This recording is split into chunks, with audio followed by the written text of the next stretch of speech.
Salam saudara-saudara yang dikasihi Tuhan. Pada hari ini saya akan menyampaikan Injil Kristus dalam program Extending Grace, menyebarluaskan kasih karunia, dengan tema Expectation, harapan. Di dalam dunia yang sudah jatuh ini ke dalam dosa ini penuh dengan penderitaan dan mudah untuk kita gelisah, kecewa, dan khawatir hadapi dunia ini dengan berbagai ragam masalah akibat dosa. Kita mudah putus asa, menjadi takut. Terlebih kita tidak dapat lagi percaya dan memiliki jalan hubungan dengan Tuhan yang baik akibat dosa dan kejahatan kita manusia di akhir zaman. Namun Tuhan memberikan jalan keluar dan solusi untuk menyelamatkan kita dari penderitaan akibat dosa dan keputusasaan. Karena kita sering merasa tidak layak di hadapan Tuhan, tidak layak lagi di mata Bapa, yaitu dengan memberikan jawaban dan harapan yang baik dari Bapa di surga, memberikan bagaimana cara kita mendapatkannya. Yang pertama, Allah memberikan ketenangan dan harapan, ya.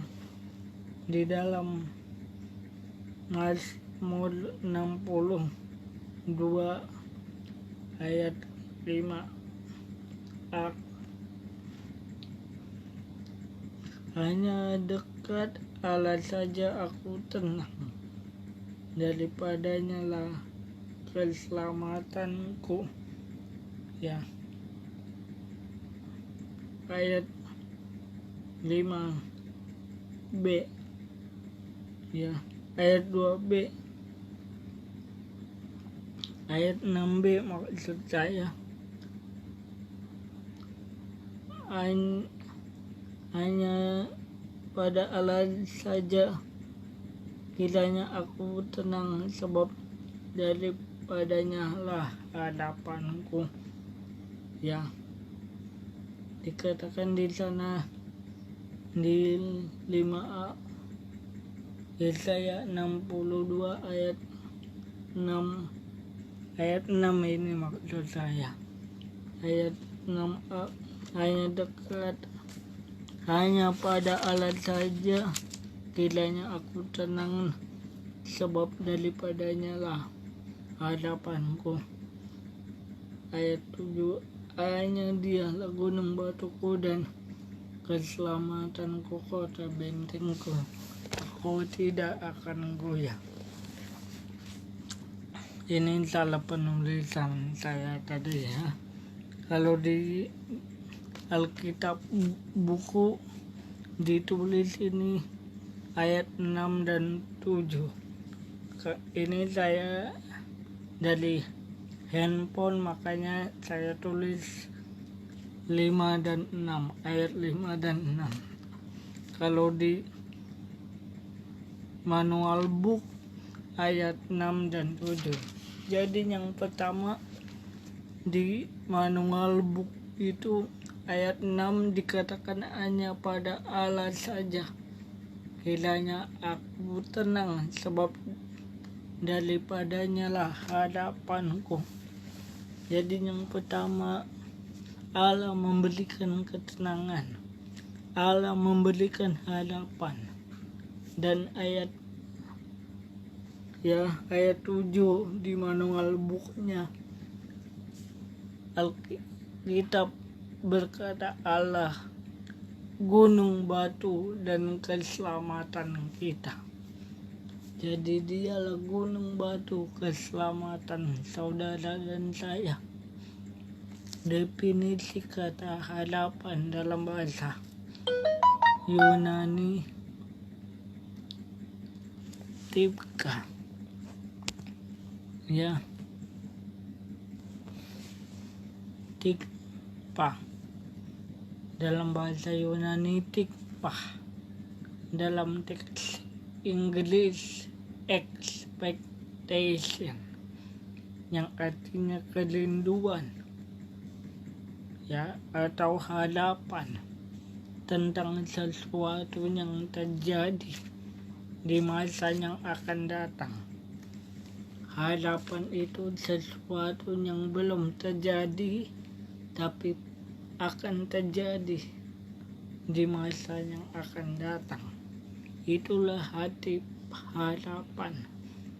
Maka kita dapat artikan bahwa Allah memberikan harapan akan hidup kekal dalam Kristus Yesus oleh kasih karunia-Nya, ya, dan oleh janjinya kita menerima keselamatan hidup kekal. Bukan hanya Dia memberikan hidup kekal, bukan hanya Dia memberikan harapan dan hidup kekal, tetapi Dia juga memberikan ketenangan. Definisi kata tenang dalam bahasa Yunani damam. Damam dalam bahasa Yunani. Dalam bahasa Inggris rest, yang artinya diam atau istirahat. Maka dikatakan di sana hanya pada Allah saja kiranya aku tenang, artinya kita dapat rest, kita dapat beristirahat, mengalami istirahat yang murni dan sejati hanya saat kita mendekat kepada Allah. Kita tahu dan mendekat kepada Dia, penyelamat kita, supaya kita memperoleh keselamatan hanya di dalam Allah melalui Kristus Yesus. Dan kedua, bagaimana kita memiliki harapan. Allah adalah gunung batu dan perlindungan kita. Amin. Dikatakan di sana, ya, di Yesaya 62 ayat 7 dan 8. Hanya Dialah gunung batu dan keselamatanku, kota bentengku, aku tidak akan goyah. Ayat 7, ya. Ayat 8. Pada Allah ada keselamatanku dan kemuliaanku, gunung batu kekuatanku, tempat perlindunganku ialah Allah. Maka kita dapat simpulkan artinya Allah adalah gunung batu, ya, dan perlindungan kita dalam menghadapi situasi kondisi sulit di dunia ini, tantangan-rintangan yang kita hadapi, kuasa dosa, ya, ikatan dosa. Tuhan adalah gunung batu kita, perlindungan kita. Jikalau Allah adalah gunung batu dan tempat keselamatan dan menolong kita dari kematian atas dosa, dari kematian kekal, bagaimana cara kita dapatkan itu? Bagaimana saya dan saudara mendapatkannya? Yaitu memperoleh keselamatan dari Allah di dalam Kristus Yesus lewat pengampunan dosa. Untuk dapat kita memperoleh pengharapan atau hidup dalam harapan di dalam Tuhan, yaitu menerima keselamatan dan pengampunan dosa.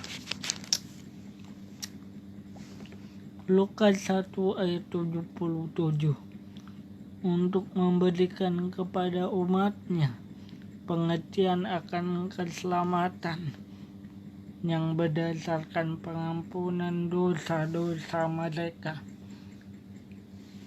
Ayat ini sebuah nyanyian, pujian dari seorang perawan Maria dalam konteks berikut ini, yang setelah Yohanes dilahirkan dan setelah Yesus dilahirkan di Bethlehem, baru lahirlah Yohanes. Ini nyanyian dari Nabi Zakaria, karena Allah bernubuat dan mengatakan bahwa Nabi Zakaria akan mengandung seorang anak laki-laki. Pujian seorang Nabi Zakaria saat menanti kedatangan kelahiran Yohanes. Dia mengatakan keselamatan berdasarkan pengampunan dosa-dosa mereka, untuk memberikannya kepada umatnya pengertian akan keselamatan dan pengampunan dosa. Mengapa ini penting? Mengapa kita harus mengalami ini? Karena dosa pemisah antara kita dan Allah untuk menerima harapan dari Allah berikut tersebut. Yang kedua, percaya kepada Kristus Yesus sebagai imam besar, untuk dapat kita beroleh pengharapan, harapan yang pasti di dalam Yesus Kristus, yaitu Ibrani 6 ayat 18 sampai 20. Supaya oleh dua kenyataan yang tidak berubah-ubah tentang mana Allah tidak mungkin berdusta, kita yang mencari perlindungan beroleh dorongan yang kuat untuk menjangkau pengharapan yang terletak di depan kita. Pengharapan itu adalah sauh yang kuat dan aman bagi jiwa kita yang telah dilabuhkan sampai ke belakang tabir. Kristus Yesus adalah imam besar agung, the highest iblis. Ya, dikatakan di mana Yesus telah masuk sebagai perintis bagi kita ketika ia menurut peraturan Melkisedek menjadi imam besar sampai selama-lamanya. Imam besar dalam bahasa Yunani Archielos, dalam bahasa Inggris High Priest. High Priest artinya Tuhan Yesus adalah perintis untuk membuka jalan kepada Bapa, untuk memberikan jalan untuk kita datang kepada Bapa, supaya saudara dan saya memiliki harapan tentang kepastian keselamatan dan hidup kekal melalui karya salibnya yang sudah selesai. Ya, dimana ketika tabir bait Allah terbuka waktu Yesus mati di Kalvari 2000 tahun yang lalu, tabir bait Allah terbuka dari atas ke bawah untuk membuat jalan supaya kita masuk menghampiri tahta kasih anugerahnya dengan penuh keberanian serta menerima janji-janji dan berkat-berkatnya. Haleluya. Di dalam perjanjian lama, sebelum Yesus datang ke dunia, di saat seseorang, di saat manusia ingin menghadap Tuhan, ya, ingin berdoa kepada Tuhan, ingin berkomunikasi dengan Tuhan, ya, harus melalui para imam saat masuk ke ruang Maha Kudus.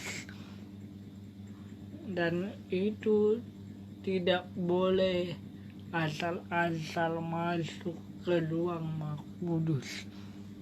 Hanya imamlah yang dapat membawa manusia itu dapat bertemu dengan Allah dalam peribadatannya atau saat dia beribadah kepada Allah di bait Allah, harus melalui imam. Lalu imam sendiri membawa korban persembahan yang harus dibakar dan dikorbankan kepada Allah, yaitu korban yang telah dipakai. Maksudnya korban yang telah dibawa oleh Pak jemaat tadi atau orang tadi, ya, atau manusia yang sedang berkunjung di bait Allah untuk beribadah, karena mereka kan harus membawa korban persembahan, ya. Dipastikan korban itu tak bercacat, tak bercelah. Dipastikan korban persembahan yang dibawa oleh orang itu, manusia itu, saat beribadah menghampiri Tuhan di bait Allah, dipastikan tidak bercacat, tidak bercelah. Tentu kita mungkin mengalami ketakutan, ya, kekhawatiran, cemas apakah persembahan itu diterima Allah atau tidak, ya, apakah itu berkenan di mata Allah atau tidak. Ketika imam membawa persembahan atau korban itu ke bait Allah untuk dibakar, ya, saat asapnya naik ke atas, ya, kalau imam itu masih tetap berdiri memimpin peribadatan, berdiri untuk memberikan atau mempersembahkan atau berdoa kepada Allah dalam situasi masih sehat, masih hidup, maka Tuhan menerima persembahan orang yang tadi datang beribadah kepada Tuhan. Itu artinya Tuhan menerima persembahan atau korban dari orang Israel yang lagi sedang berdoa beribadah kepada Allah. Tetapi kalau imam itu mati, ya, imam itu mati, itu artinya korban atau persembahan bakaran itu ditolak, dirijek oleh Tuhan, karena Tuhan melihat ada kotoran, ada noda dari persembahan, atau bisa juga dosa daripada orang Yahudi yang sedang beribadah di bait Allah. Mungkin ada dosa yang masih terselubung, tersembunyi, yang mengikat mereka, ya. Kabar baiknya, Yesus Kristus datang memberikan pengharapan, memberikan jalan keluar. Dialah imam besar itu yang tidak bercela, tidak berdosa, tidak bercacat. Dia sendiri yang memberikan hidupnya, mencurahkan darahnya, ya. Kristus sendiri telah mencurahkan darahnya yang tak bercela, tak berdosa ini di bait Allah. Lewat karyanya di kayu salib, tabir bait Allah telah terbuka dari atas ke bawah. Itu berarti kita dapat menghampiri tahta kasih karunia, kasih anugerah Allah dengan penuh keberanian serta menerima janji-janji dan berkat-berkatnya. Maka tidak perlu lagi kita membawa korban persembahan atau melalui binatang, lembu, domba, dan lain sebagainya, karena Kristus sendiri imam besar yang telah menjadi korban penghapus dosa, korban penebusan dan keselamatan dari Allah. Oleh kasih karunia-Nya kita menghampiri tahta kasih anugerahnya dan menerima janji-janjinya, berkat-berkatnya. Dan yang ketiga, mengimani Kristus Yesus yang hidup di dalam kita. Mengimani Kristus Yesus yang hidup di dalam kita. Kolose 1 ayat 27. Kepada mereka Allah mau memberitakan betapa kaya dan mulianya dahsyat itu di antara bangsa-bangsa lainnya, itu Kristus ada di tengah-tengah kamu. Kristus yang adalah hadapan akan kemuliaan. Mengimani Tuhan Yesus yang hidup tinggal dalam hati kita. Perjanjian lama di mana Allah hanya menaungi, menyertai, mendampingi, menaungi, menyertai, mendampingi kita di luar saja. Perjanjian lama, kalau kita hidup berkenan, hidup saleh, hidup kudus, Allah di pihakmu, Allah di pihakku, Allah di pihak kita, Allah di pihak saya. Itu perjanjian lama. Tetapi kalau ada dosa, penyimpangan, kekurangan dalam kita melakukan kehendak Bapa, ada kealpaan saat melakukan kehendak Bapa, Roh Tuhan undur dari hadapan saya dan saudara. Roh Tuhan keluar dan menghindar, menjauh dari kita.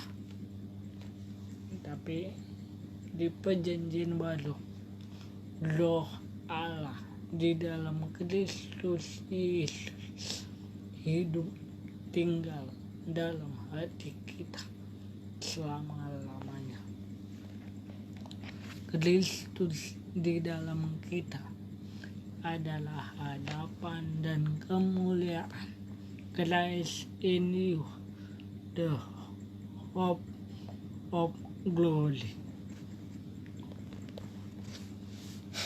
Di dalam dunia ini kita tidak dapat menjamin dan dijamin dapat memiliki keselamatan dan jalan keluar dari penderitaan kita akibat dosa. Bahkan hambatan, rintangan, tekanan, masalah bisa membuat kita depresi, frustasi, bahkan kita bisa gagal dan putus asa dalam dunia ini. Kabar baiknya untuk kita, Yesus datang dan hadir, membuka jalan keluar, membawa jalan keluar dari dosa dan membawa kita kepada keselamatan, hidup yang kekal, yang penuh dengan harapan dan kepastian selama-lamanya.